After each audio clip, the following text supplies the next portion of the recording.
Hello guys, I'm Tim Langston. Welcome to another segment of Red Dog Bushcraft. Today I'm going to follow up on that Fatwood 1 spark firelight by showing you how to collect and process some Fatwood. I'm out here this morning on a little hunt. It's running late morning now. We got some time to do a little bit of walking around, so I'll show you around the area and we'll see if we can find some Fatwood, maybe some other tenders. Be right back.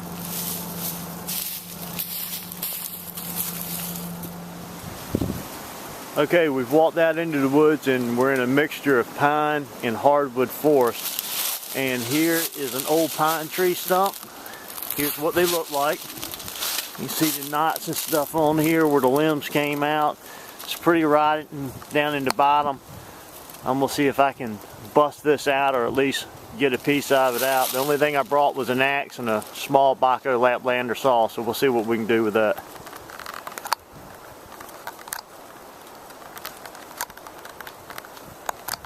I can't stop. Alright, you'll have to pardon me. It's hard to stop this video with these gloves on.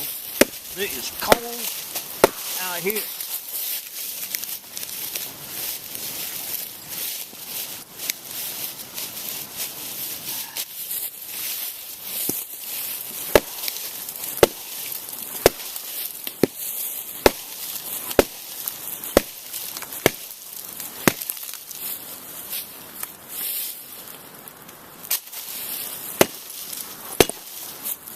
Now let me work on this for a minute.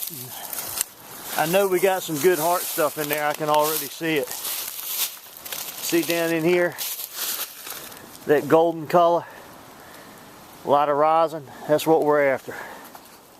Okay, with a little bit of work, we got that whole stump out, and I chopped on it a little bit. And right here, right near the ground level, just beneath some of this dodie wood that's right here, you can see these veins. It's real thick, real resiny area. That's great Fatwood. But down here in the very bottom in that root ball, that stuff right there is absolutely perfect. It smells like pine tar. Okay, we'll take this and I'll try to find you another one that's a little bit easier to get to. Okay, walking out, I ran across this. This looks like just a dead tree covered with moss, and it's up off of the ground. Now look, y'all excuse the camera work today. I had no tripod. I'm trying to do this all by hand in a little small 3-legged flexible tripod. But you can see this is up off the ground, so it's air dried. And I chopped on it a little bit. And this is red cedar. You can smell it. It's hard, it's been off the ground, it's wind blown, sun dried. This is great stuff. This is what you need for your primitive fire, for hand drill and bow drill sets in the eastern Virginia area. This stuff is king. So what I'm going to do is I'll take a big piece of this, and I'll take the saw and I'll cut it off, and we'll split it down, and we're going to make some fireboards and some drills out of this for our bow drill. In a later video, I'll take this and we'll show how to make a set from scratch. Find this and get it when you can. Okay, here's a pine tree stump, and down in the bottom of this, the root, and right in here, the center of this could have some Fatwood in it. And then laying here on the ground beside it is some rotten pine tree. This is actually a little too far gone for what I like, but there could be something in there. I'll bust a little bit of it up and we'll see. But this is just laying on top of the ground. Okay, I busted into the bottom of that stump, and the deeper I go, the richer it is. But here's a couple of chunks I knocked off, and you can see that resiny sap inside these pieces, especially on the inside. This right here is a real good chunk.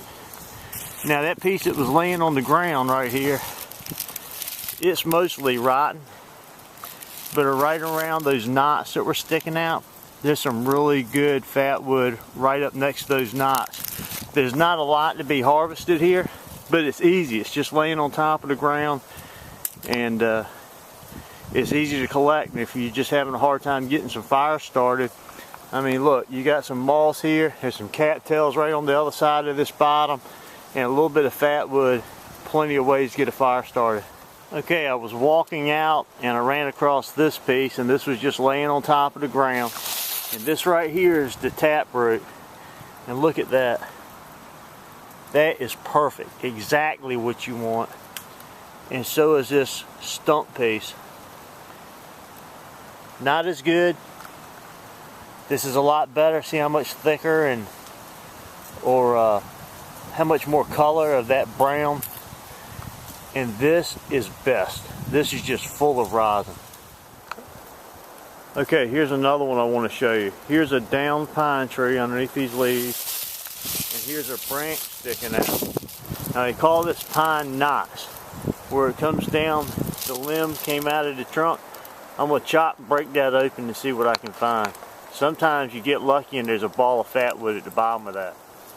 Okay, after just a couple of minutes of knocking some of that doty wood away, what I end up with are these knots.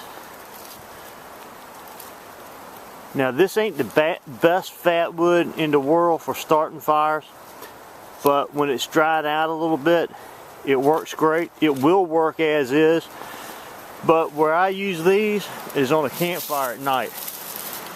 Just before you go to bed or when you're trying to see, you can throw this on your campfire. It'll burn long, hot, and very bright. Give you some good light around camp.